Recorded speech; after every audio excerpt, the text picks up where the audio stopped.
Imagine waking up and your street is silent. No laughter, no footsteps, no dogs barking, just the wind and the smell of something wrong. In a matter of weeks, life collapsed. Not just in one town, but across entire continents. The plague didn't just kill millions. It rewrote the rules of survival. People burned their own homes. Priests stopped giving last rites.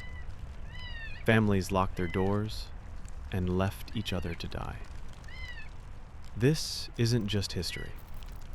This is a blueprint of what happens when fear becomes stronger than faith. Stay with me, because what you're about to hear is the part no one ever tells.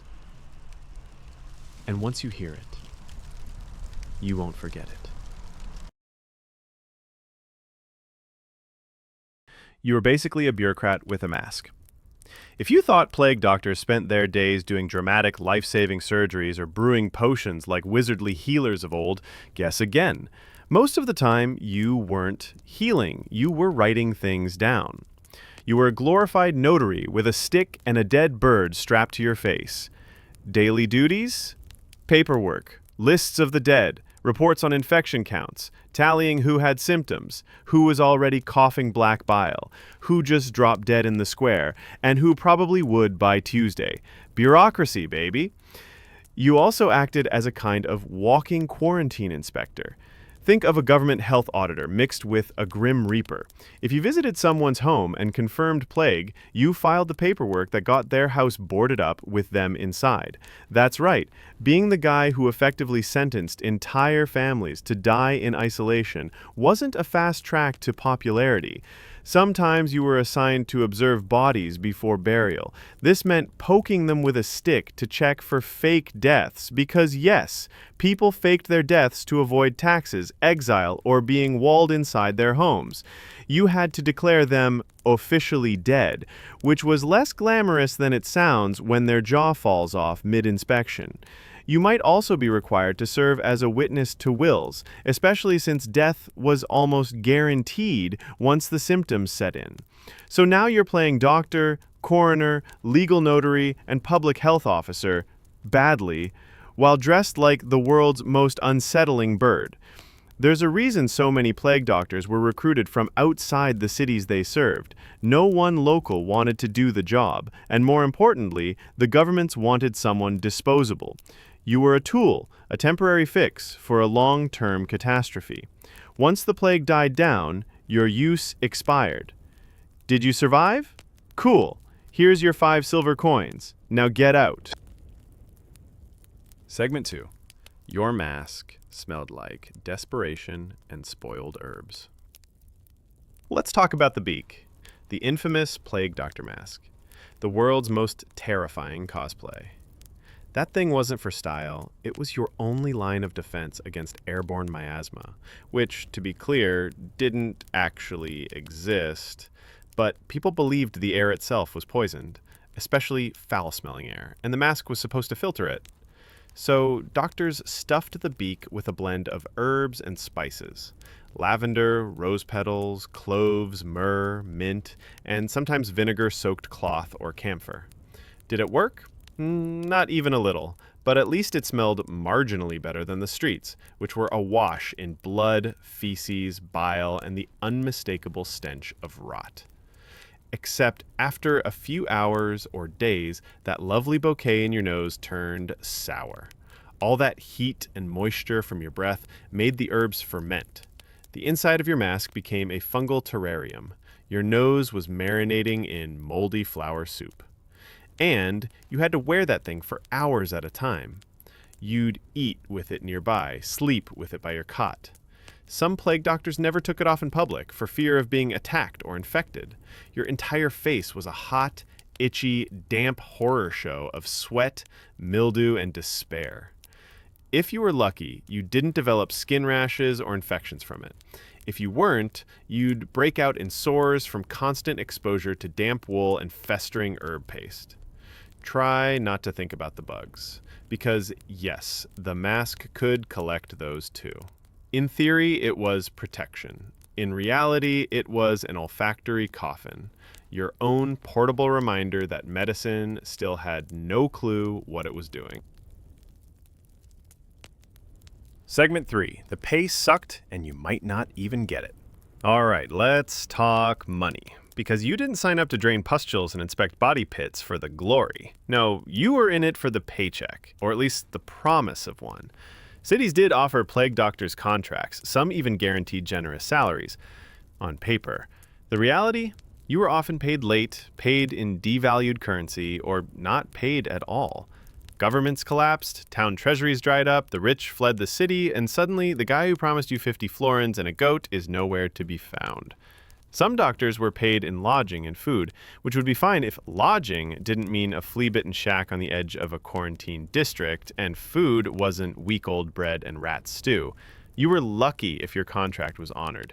You were luckier if you lived long enough to collect. And even when the money came through, what were you going to do with it? Go shopping? Visit friends?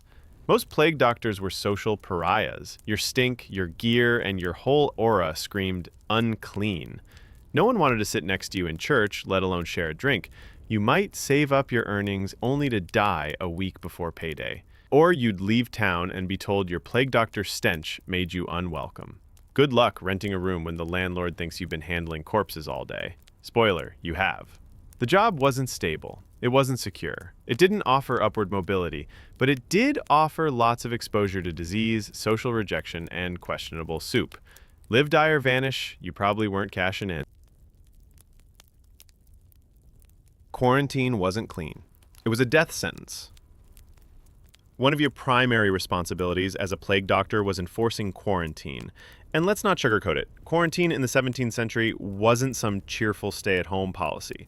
It was more like enforced imprisonment, with a strong chance of dying slowly while your neighbors pretended they couldn't hear the screams.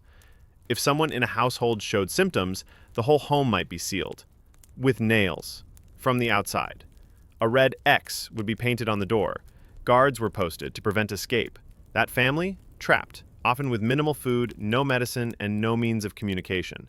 You were the guy who decided if and when this happened. You might have a short consultation with the patient, 5 minutes of glancing at boils and feeling for a pulse, and that was it. Judgment rendered. Lock them in. And you knew what that meant. You knew. Those people were going to die. Maybe not all, maybe not today, but soon. Children, parents, servants, all crammed into one room while their loved one coughed black blood and begged for water. Sometimes people escaped. Sometimes you were told to hunt them down or report them. In Venice, they had plague islands where the sick were dumped and left to rot. Elsewhere, ships full of plague victims were set adrift. As the doctor, you had a role in deciding who got isolated and who was quietly disappeared. You didn't have authority, but you had responsibility. That's worse. You got the guilt, the blame, and none of the power. Sleep well knowing every knock on a door could become a death sentence. Segment 5. There was no winning. You probably died anyway. And now, dear reader, we come to the closing act. After all your effort, all your sacrifice, all your herbal-scented mask-wearing misery, odds are you died anyway. Some plague doctors survived, but many didn't. Why? Because your protection was a joke. The mask didn't filter bacteria, the coat wasn't impermeable, and the cane you used to poke bodies? Not long enough. You were exposed daily. To blood, to pus, to coughing, spitting, dying humans in close quarters. Your hands touched door handles, bedposts, and skin crawling with fleas. One wrong move, one loose mask strap, one forgotten glove, and you were next. And if the plague didn't get you, something else might. Malaria, typhoid, exhaustion, depression, violence, even starvation if you were isolated and unpaid.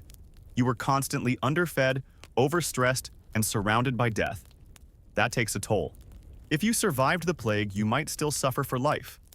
Lung damage, blindness, amputated limbs, or just good old-fashioned PTSD, centuries before anyone knew what that was. And when the plague ended, you didn't get a medal. You got a suspicious glance, a whispered rumor, and maybe a cold shoulder from the city that used you up and cast you out. You were a ghost. Just one more masked figure, fading into a dark chapter of history. Sleep well. And just like that, the coughing stops. But the echo of it still lingers. In old streets, in dusty masks, and in the corners of history no one dares to dust off. If you've watched this far, you've survived something most people turn away from.